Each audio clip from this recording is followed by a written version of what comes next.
तो आज हम लोग क्लास 9th का ठीक है चैप्टर नंबर 2 यानी गुणनखंड का जितना भी प्रश्न है जो कि आपके फाइनल एग्जाम में आने वाला है वो सभी प्रश्न हम आपको आज करवाने वाले हैं। लगभग 7 से 8 प्रश्न हैं। ये सभी प्रश्न आपको हम करवा देंगे आज। इतना प्रश्न अगर आप कर लेते हैं तो आपके एग्जाम में इसमें से ज़रूर 2 से 4 प्रश्न आने वाले हैं, बिल्कुल गारंटी के साथ। ठीक है, आपको या तो ऑब्जेक्टिव में पूछे जाएंगे या तो सब्जेक्टिव में, ये दोनों प्रकार के प्रश्न पूछे जाते हैं। ये जब भी पूछेंगे आपका 2 नंबर तो पक्का है कि इस वीडियो में से मतलब लगभग आप अपना 8 से यानी 6 से 8 नंबर 6 से 8 नंबर आपको इस वीडियो में मिलने वाला है, अगर इस वीडियो को आप लगातार देख लेते हैं और सभी प्रश्न को समझ लेते हैं। अगर आपको गुणनखंड समझ में नहीं आता है, अगर आपको गुणनखंड समझ में नहीं आता है तो पक्का है कि आप अगर इस वीडियो को देख लेते हैं, ठीक है, तो आपको गुणनखंड का हर एक खंड समझ में आ जाएगा। आज हम गुणनखंड को बिल्कुल तोड़ कर बताएंगे आपको, ऐसा बताएंगे कि आज तक आपको कोई नहीं बता पाया है। ठीक है, तो चलिए हम लोग शुरुआत करते हैं। पहला प्रश्न है आपका 12x² माइनस के 7x प्लस के 1 का गुणनखंड करना है। ठीक है, चलिए हम स्टार्ट करते हैं। देखिए पहला जो प्रश्न है आपका वो है, देखिए पहला प्रश्न है, देखते हैं 12x² माइनस के 7x और प्लस का 1 है। ठीक है, प्लस का 1 है। इतना प्रश्न दिया हुआ है और हमें इसका गुणनखंड करना। चलिए हम हल करते हैं। अब देखिए हम क्या करेंगे, हल में क्या करना है। देखिए यहाँ पर 12 है और यहाँ पर 1 है। अगर यहाँ पर भी संख्या रहे और यहाँ पर भी संख्या रहे तो गुणनखंड में क्या करना होता है, इन दोनों को आपस में गुना कर देंगे।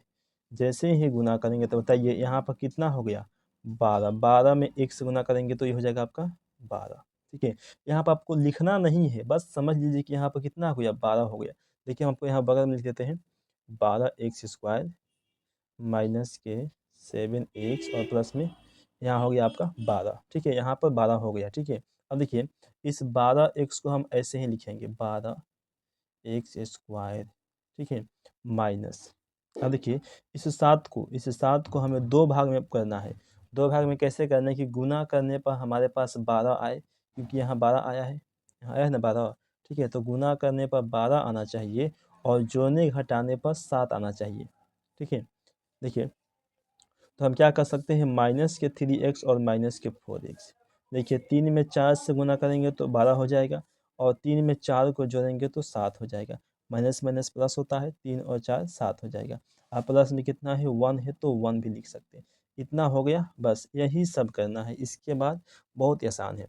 देखिए अगर आपको ये समझ में नहीं आता है कि यहाँ पर 3 यहाँ पर 4 कैसे आ गया, क्यों हम लिख देंगे, कैसे समझ में आएगा कि यहाँ पर 3 होगा यहाँ पर 4 होगा, क्या यहाँ पर 4 यहाँ पर 3 नहीं हो सकता है, बिल्कुल हो सकता है। ठीक है, आप यहाँ भी 4 और यहाँ भी 3 कर सकते हैं, कोई दिक्कत नहीं है। आगे पीछे दोनों आप कर सकते हैं, इसमें कोई दिक्कत नहीं है। ठीक है, अब आपको समझना है कि यहाँ पर 3 4 कैसे आएगा।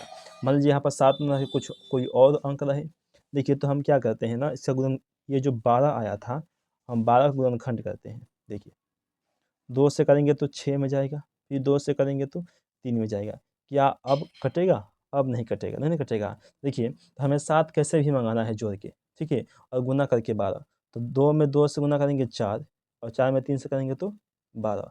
देखिए यानी कि 4 आ गया, अब प्लस में 3 आ गया ना, यानी कि 4 + 3 7 हो जाएगा और 4 में 3 से गुना करेंगे तो 4 × 3 बराबर 12 हो जाएगा। ठीक है, यही ना मंगाना था। तो यहाँ पर माइनस के 7 है तो हम क्या कर दिए, माइनस के 3 और माइनस के 4 लिख दिए, आ गया 7 और 3 में 4 से गुना करेंगे तो 12 आ जाएगा। अब देखिए इन दोनों में से हमें कॉमन करना है तो क्या क्या कॉमन हो सकता है।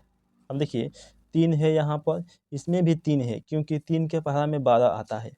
यहाँ भी x है, यहाँ भी x है, तो हम 3x को बाहर निकाल देते हैं।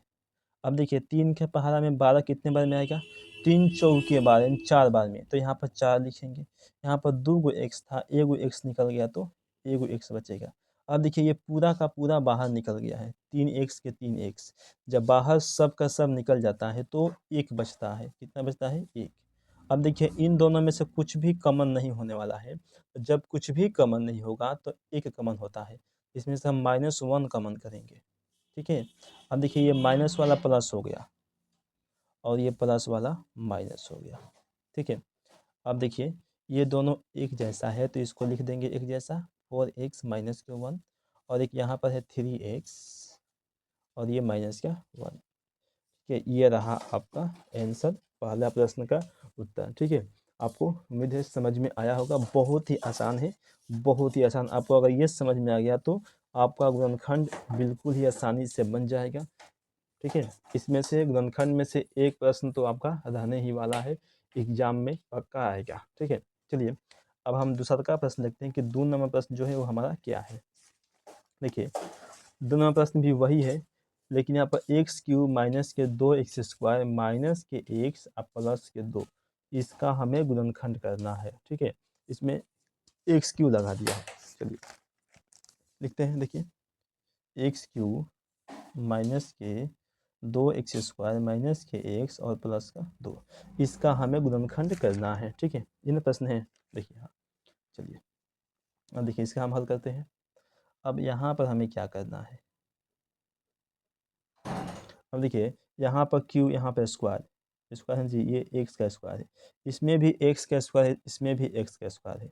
इन दोनों में से क्या कॉमन कर सकते हैं हम, इस स्क्वायर को कॉमन कर दें। देखिए इसमें से 2 को हमने कॉमन कर लिया तो एगो बच गया, ये माइनस का 2 बचेगा, क्योंकि यहाँ पर हमने स्क्वायर को कॉमन कर लिया। इन दोनों में से क्या कॉमन होगा, जब कुछ भी कॉमन नहीं होता तो कितना, एक कॉमन करते हैं, तो माइनस की एक हमने कॉमन किया, तो ये माइनस वाला प्लस हो गया और प्लस वाला माइनस हो गया। अब देखिए दोनों एक जैसा है तो लिख देंगे एक बार, एक्स माइनस के 2 हो गया, और एक यहाँ पर है एक्स स्क्वायर और माइनस का 1 है। अब देखिए क्या करेंगे हम, अभी ये और बनेगा एक्स माइनस के 2। अब देखिए इसको हम एक्स स्क्वायर और माइनस के 1 का स्क्वायर लिख सकते हैं, क्योंकि एक्स 1 का स्क्वायर 1 होता है। अब देखिए ए स्क्वायर माइनस बी स्क्वायर, एक सूत्र होता है आपका, A square minus B square बराबर होता है ए प्लस बी और इंटू में ए माइनस बी, ठीक है। देखिए ये है आपका ए का मान, ये है आपका बी का मान, इसके बदले में हम लिखेंगे, पहले इसको लिख देंगे एक्स माइनस के 2 ए प्लस बी, तो ए का मान एक्स और प्लस बी, तो बी का मान 1, एक्स प्लस 1, इसी को करेंगे माइनस में, यानी कि एक्स माइनस 1, ठीक है। ये रहा आपका आंसर, ठीक है। चलिए समझ में आ गया होगा, ये दोनों प्रश्न आपका है जो हो गया। अब चलते हैं अगला प्रश्न में, 3 नंबर जो प्रश्न है उसमें, ठीक है। देखिए तीसरा का प्रश्न क्या है आपका, देखते हैं 3 नंबर प्रश्न को, ठीक है। तीसरा का प्रश्न है, कह रहा है कि 104 गुने 96 सीधे गुना किए बिना ज्ञात कीजिए, यानी कि इसको डायरेक्ट गुना आपको नहीं करना है, यानी कि 96 में 104 में 96 से गुना कर दें, यानी कि आप जो है 196 में, सॉरी 104 में ना, 104 में 96 से ऐसे गुना करते हैं, आपको इस प्रकार से नहीं करना है, इसको आपको सर्व समीकरण का उपयोग करके करना है, यानी कि इसे आपको गुणनखंड के जैसा करके तब करना है। चलिए बनाते हैं। कह रहा है कि 104 और गुने 96, इसका हमें करना है, तो हल करेंगे। देखिए इसको हम क्या लिख सकते हैं, देखिए तो 100 आप प्लस में 4 लिख सकते हैं, 100 प्लस 4 104 हो जाएगा, और देखिए गुना में ये है आपका, इसको गुना कर देते हैं 96, तो 100 और माइनस के 4, बोलिए हो सकता है, यानी कि 100 में 4 को जोड़ेंगे तो 104, और 100 में से 4 को माइनस करेंगे तो 196 आ जाएगा ना। तो देखिए ये ए प्लस बी इंटू ए माइनस बी जैसा आ रहा है क्या, अभी हमने सीखा था ए प्लस बी और इंटू में ए माइनस बी बराबर में होता है ए का स्क्वायर माइनस बी का स्क्वायर, तो इसमें ए का मान ये है और बी का मान ये है, ठीक है। तो ए का स्क्वायर, तो ए का मान 100 है तो करेंगे 100 का स्क्वायर, ठीक है, माइनस बी का मान 4 है तो करेंगे 4 का स्क्वायर, ठीक है। अब देखिए 100 का स्क्वायर कितना होगा, ठीक है, 100 का स्क्वायर 1 2 3 और 1 4, इतना हो जाएगा आपका, ठीक है। 100 का स्क्वायर माइनस इकाई दहाई सैकड़ा हज़ार 10,000, ठीक है, और 4 का स्क्वायर 16। अब देखिए 10,000 में से 16 को माइनस कर देंगे, ठीक है, 10,000 में से 16 को माइनस हमें करना है, और 10 में से 6 को माइनस करेंगे तो कितना आ जाएगा, 4 आ जाएगा, ठीक है।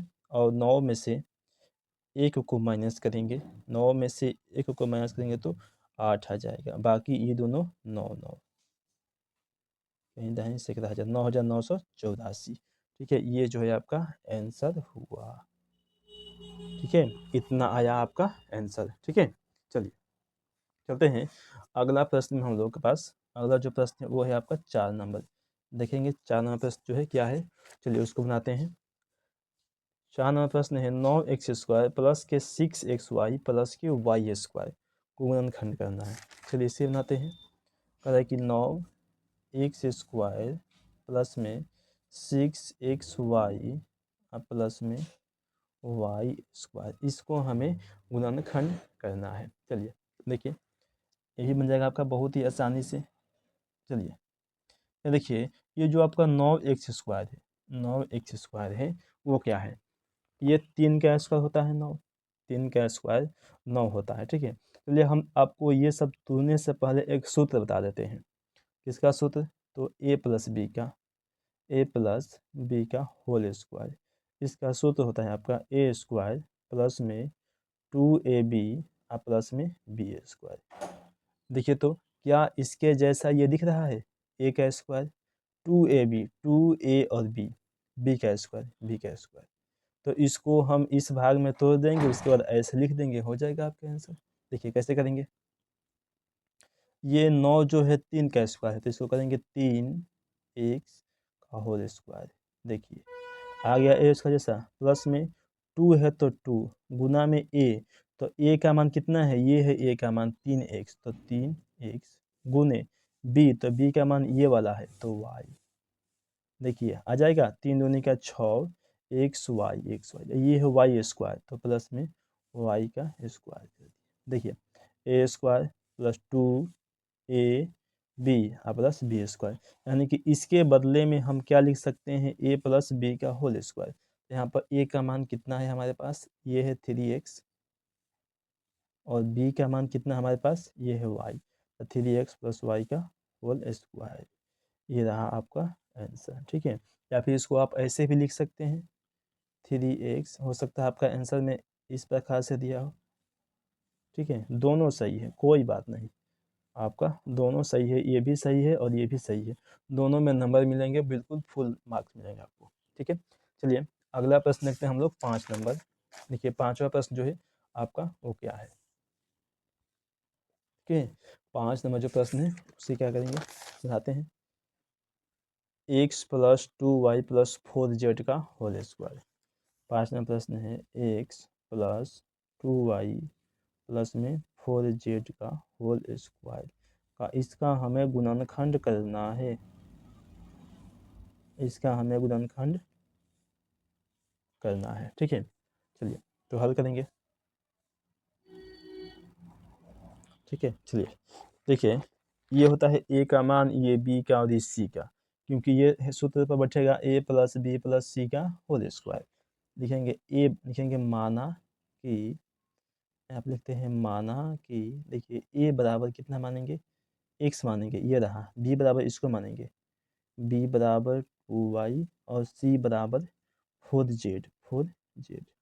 अब देखिए आपके पास सूत्र होता है a plus B plus C का होल स्क्वायर, तब होता है a² plus b² plus c² plus 2ab plus 2bc plus 2ca। ठीक है, ये आपका सूत्र होता है। ठीक है, चलिए अब देखिए क्या करेंगे हम लोग, a का स्क्वायर, तो a का मान x है तो कर देंगे, देखिए कि x का स्क्वायर प्लस b का स्क्वायर, तो b का मान है 2y, तो कर देंगे 2y का स्क्वायर प्लस c, तो c का मान है 4z, तो करेंगे 4z का स्क्वायर प्लस 2ab, 2a का मान x गुने b, तो b का मान 2y प्लस 2bc, 2b का मान 2y, c का मान 4z। ठीक है, प्लस 2ca, 2c का मान 4z, तो a का मान x। ठीक है, ये आ गया। अब इसको गुना कर देंगे, बस कुछ नहीं है, ये हो गया आपका x² प्लस में होगा 2 का स्क्वायर 4, यानी कि 4y² इसमें 4 का स्क्वायर 16, 16 जेड स्क्वायर प्लस 2 दूनी के 4 X Y, 4 X Y plus में 2 दूनी के 4, 4 चौका 16 Y Z, 16 Y Z plus 4 दूनी के 8 जेड एक्स, 8 जेड एक्स। ठीक है, ये आया आपका आंसर प्रश्न संख्या 5 का। ठीक है, अब चलते हैं, देखिए अगला प्रश्न आपका 6 नंबर में। ठीक है, देखिए जो 6 नंबर प्रश्न है इसको बनाते हैं। देखिए 6 नंबर प्रश्न है आपका, कितना है जी देखते हैं। हाँ, देखिए ये दिया हुआ है 4x square plus 9y square plus 16z square. ठीक है, बनाते हैं 4x square plus 9y square plus 16z square, 16z square plus में 12xy, प्लस में 12xy माइनस में 24yz, minus 24yz minus 16zx। ठीक है, ये आपका प्रश्न है। अब हमें इसका हल करना है, इस प्रश्न का हमें हल करना है। देखिए किस प्रकार से हम हल करेंगे। ठीक है, देखिए अब देखिए हमारे पास अभी हमने सूत्र लिखा था a plus B plus C का होल स्क्वायर का। देखिए a plus B plus C का whole square, A square B square C square plus 2ab plus 2bc plus 2ca। ठीक है, अब देखिए इसको भी हम वैसे ही तोड़ेंगे, ये आपका हो जाएगा। यहाँ पर भी हम लिखते हैं, देखिए सूत्र आपका a plus B plus C का होल स्क्वायर का।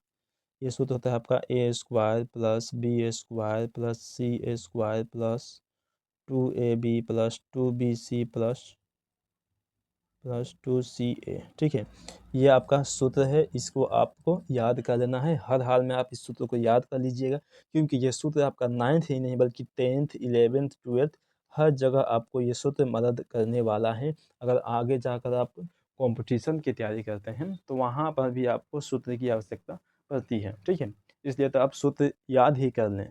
मैथ का सूत्र कभी भी बेकार नहीं नहीं जाता है बाबू। चलो अब देखिए क्या करेंगे। ये a का स्क्वायर है, ये कितना का है 4, 2 का स्क्वायर होगा ना 4, तो कर देंगे देखिए कि 2x का स्क्वायर प्लस ये 9 स्क्वायर है। ठीक है, 9 किसका है 3 का, तो 3y स्क्वायर। अब देखिए प्लस ये 4z है। देखिए जिसमें जिसमें z लगा है इसमें और इसमें दोनों में क्या है कि माइनस है। ठीक है, देखिए यानी कि दोनों में, इसमें z लगा है इसमें भी z लगा है तो माइनस है, यानी कि ये जो मान होगा आपका माइनस में होगा। तो ये है आपका माइनस के 4z का स्क्वायर प्लस 2ab, 2 हो गया, a का मान ये वाला है गुने b का मान ये वाला है। ठीक है, प्लस 2bc, 2b का मान, देखिए b का मान कितना है 3y, c तो c का मान माइनस के 4z। ठीक है, प्लस 2ca, c का मान माइनस के 4z, a का मान 2x। ठीक है, देखिए हमारे पास अब आ गया, इन सब के बदले में लिखेंगे हम लोग a plus B plus C का होल स्क्वायर।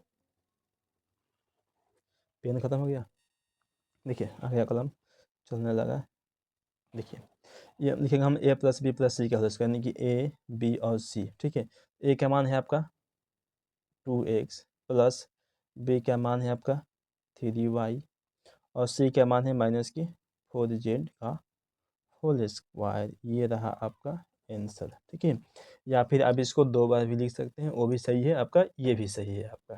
ठीक है, चलिए अगला प्रश्न है आपका 7 नंबर, इसको देखते हैं क्या है 7 नंबर प्रश्न में। चलिए आ जाइए, प्रश्न है आपका 2x प्लस 3 का होल क्यूब। ठीक है, चलिए जो होगा आपका 2x प्लस 3 का होल क्यूब।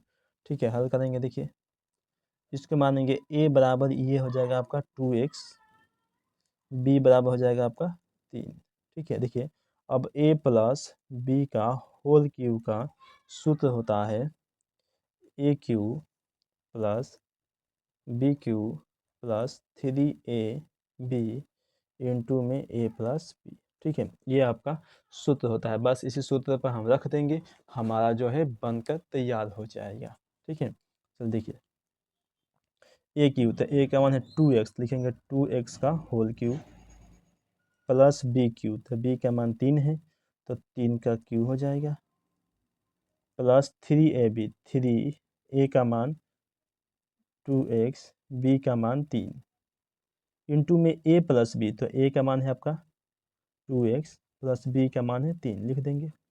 ठीक है, चलिए देखिए यहाँ पर देखिए 2 का क्यू, तो 2 का क्यू कितना होता है 8 होता है, और x का x क्यू प्लस 3 का क्यू कितना होता है 27 होता है।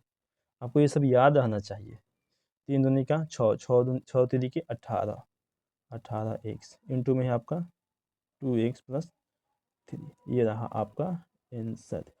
ठीक है, चलिए हम आपको 7 को प्रश्न करवा दिए। उम्मीद है आपको ये सही प्रश्न समझ में आया होगा। ठीक है, ये इतना प्रश्न में से आपका पक्का है, आपका 6 से 8 नंबर आपको बन जाएगा। ठीक है, चलिए अगर वीडियो आपको अच्छा लगा हो, प्लीज़ आपसे एक रिक्वेस्ट है कि अगर आपको वीडियो अच्छा लगा हो तो वीडियो को लाइक ज़रूर कीजिएगा। ठीक है, और अपने दोस्तों में शेयर ज़रूर कीजिएगा। ठीक है, लाइक कीजिएगा, शेयर कीजिएगा, और अगर चैनल पर नए आए हैं, पहली बार आए हैं, तो चैनल को सब्सक्राइब ज़रूर कीजिएगा। ठीक है, और साथ में एक महत्वपूर्ण बात, आपको कमेंट जरूर करना है। आपको कैसा लगा वीडियो, आप कमेंट में ज़रूर बताइए कि आपको वीडियो जो है कैसा लगा। कुछ एक अच्छा सा कमेंट कीजिए। अगर आपको अच्छा लगा होगा तो अच्छा कमेंट कीजिएगा, ख़राब लगा हो तो ख़राब भी कमेंट कीजिएगा, आपको कुछ समझ में नहीं आया हो तो भी कमेंट कीजिएगा। ठीक है, आपके हर कमेंट का हम आपको जवाब देते हैं। आप कुछ भी कमेंट करते हैं, हम आपको उस कमेंट का जवाब ज़रूर देंगे। आपको जो कुछ समझ में नहीं आ रहा है, मान लीजिए कोई प्रश्न है समझ में नहीं आ रहा है, तो प्रश्न भी आप हमको कमेंट कर सकते हैं। ठीक है, या फिर अब आप हमारे व्हाट्सएप नंबर पे उस प्रश्न को भेज भी सकते हैं, हम आपको पर्सनली बता भी देंगे। देखिए ये हमारा नंबर है, आप इस नंबर पे हमें व्हाट्सएप भी कर सकते हैं। ठीक है, इस नंबर पर हमें व्हाट्सएप भी कर सकते हैं। हम आपको आपका व्हाट्सएप भी जो करेंगे, आपको जो प्रश्न होगा आपका, आप इस पर कीजिएगा, हम आपको प्रश्न बनाकर भेज भी देंगे। ठीक है, चलिए तो मिलते हैं हम लोग अगले वीडियो में।